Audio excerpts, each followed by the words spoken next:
আসসালামু আলাইকুম ভিউয়ার্স।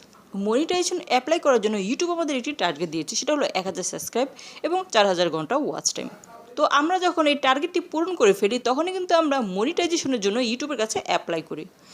কিন্তু কখনো কখনো দেখা যায় 1000 সাবস্ক্রাইব এবং 4000 ঘন্টা ওয়াচ টাইম পূরণ করার পরেও ইউটিউব আমাদের মনিটাইজেশন পেন্ডিংয়ে ফেলে দেয়। কী কারণে মনিটাইজেশন পেন্ডিংয়ে ফেলে এবং কি করলে আপনার মনিটাইজেশন পেন্ডিংয়ে ফেলবে না সেই ব্যাপারে আজ আমি আপনাদের বিস্তারিত বলে দেবো, তাই ভিডিওটি না টেনে সম্পূর্ণ দেখতে থাকুন। ভিউয়ার্স, আমরা যখন পরীক্ষার হলে গিয়ে পরীক্ষা শেষ হওয়ার পর খাতাটা টিচারের কাছে জমা দিয়ে আসি, তখন কিন্তু টিচার খুব ঠান্ডা মাথায় আমাদের পরীক্ষার খাতাটি উল্টে পাল্টে দেখে। আমাদের পরীক্ষার খাতায় যদি একটি অক্ষরও ভুল থাকে সেটাতে টিচার হয়তো লাল কালি দিয়ে গোল চিহ্ন দিয়ে দেয়, নয়তো লাল কালি দিয়ে এটাকে ক্রস চিহ্ন দিয়ে দেয়, এবং সেই একটা অক্ষরের কারণে কিন্তু অনেক সময় একটি নাম্বারও আমাদের কমিয়ে দেয়। তো আপনি যখন 1000 সাবস্ক্রাইব এবং 4000 ঘন্টা ওয়াচ টাইম পূরণ করে ইউটিউবের কাছে মনিটাইজেশন অ্যাপ্লাই করবেন, তখন কিন্তু আপনার এই চ্যানেলটা একটি পরীক্ষার খাতা হয়ে যায়। মনিটাইজেশন অ্যাপ্লাই করার পর আপনার চ্যানেলটা যখন ইউটিউবের কাছে যাবে তখন ইউটিউব আপনার চ্যানেলটাকে রিভিউ করে সম্পূর্ণ উল্টে পাল্টে দেখবে।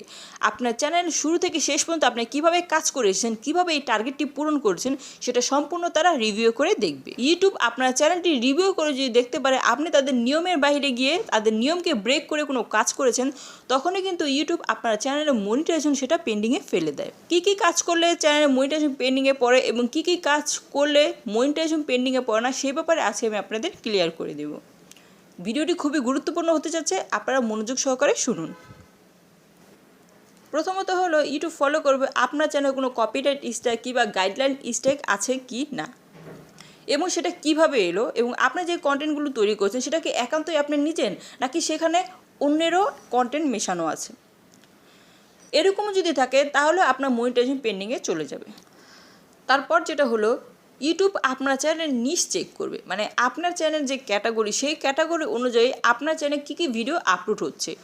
দেখা যায় আপনার যে চ্যানেল ক্যাটাগরি সেই চ্যানেলে আপনি বিভিন্ন ক্যাটাগরির ভিডিও আপলোড দিয়ে রেখেছেন, তখন আপনার চ্যানেলে যদি নির্দিষ্ট কোনো নিশ না থাকে তাহলে ইউটিউব আপনার চ্যানেলটি দেখে কনফিউশনে পড়ে যায় যে এটা আসলে কিসের চ্যানেল, এটা কোন টপিকের উপর কাজ করছে। তো তারা যদি সেই নিশটা বুঝতে না পারে তাহলেও কিন্তু আপনার চ্যানেলে যে মনিটাইজেশন এটা পেন্ডিংয়ে ফেলে দেয়। আপনাকে অবশ্যই চ্যানেলে কাজ করার সময় যে কোনো একটা নিশ ঠিক রাখতে হবে, যে কোনো একটি টপিক নিয়ে কাজ করতে হবে। একই চ্যানেলে নানান রকম ভিডিও আপলোড করা যাবে না। তারপরে আপনি যদি আপনার চ্যানেলের ভিডিও নিজে থেকে বারবার দেখে থাকেন, আপনি যদি নিজে আপনার চ্যানেলের ভিডিও বারবার ভিউ করে ভিউজ বাড়িয়ে থাকেন আর ইউটিউব যদি সেটা চেক করে বুঝতে পারে, তাহলে কিন্তু আপনার চ্যানেলের মনিটাইজেশন পেন্ডিংয়ে চলে যাবে। এইসব চ্যানেল মনিটাইজেশন পেতে নাও পারেন। তারপর যেটা হলো আপনি যে 1000 সাবস্ক্রাইব এবং 4000 ঘন্টা ওয়াচ টাইম পূরণ করছে সেটা কী পদ্ধতিতে করেছেন। এখানে দেখা যায় আপনি সাব করতে পারেন, বা অনেকে দেখা যায় বড় বড় চ্যানেলের কমেন্টে গিয়ে বলে আমার চ্যানেলটাকে সাবস্ক্রাইব করুন, আমার ভিডিওতে একটা লাইক দিন। এই ধরনের কমেন্ট যারা করে তাদের চ্যানেলও কিন্তু মনিটাইজেশন পেন্ডিংয়ে পড়ে যায়। তাই এই ধরনের কাজ থেকে বিরত থাকুন। আর 2021 সালে মনিটাইজেশনের জন্য ইউটিউব আপডেট দিয়েছে, সেটা হলো আপনি যে ভিডিও তৈরি করবেন সেই ভিডিওতে হয় আপনার ফেস নয়তো ভয়েস থাকতে হবে, তা না হলে আপনি মনিটাইজেশন পাবেন না। ইউটিউবে তারাই সফল হতে পেরেছে যারা সততার সাথে কাজ করতে পেরেছে। আপনার যদি ইউটিউবে সফল হতে চান তাহলে অবশ্যই আপনাকে যেমন সততা রাখতে হবে তেমন ধৈর্যও রাখতে হবে।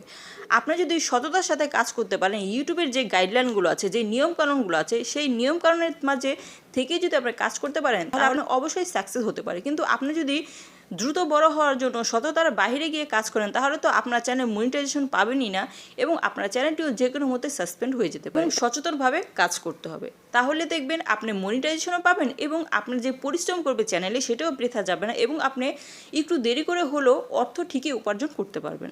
তো আশা করি আপনারা ক্লিয়ার বুঝতে পেরেছেন কী কী কাজগুলো করলে আপনার মনিটাইজেশন পেন্ডিংয়ে চলে যাবে এবং কী কী কাজগুলো করলে আপনার মনিটাইজেশন পেন্ডিং হবে না।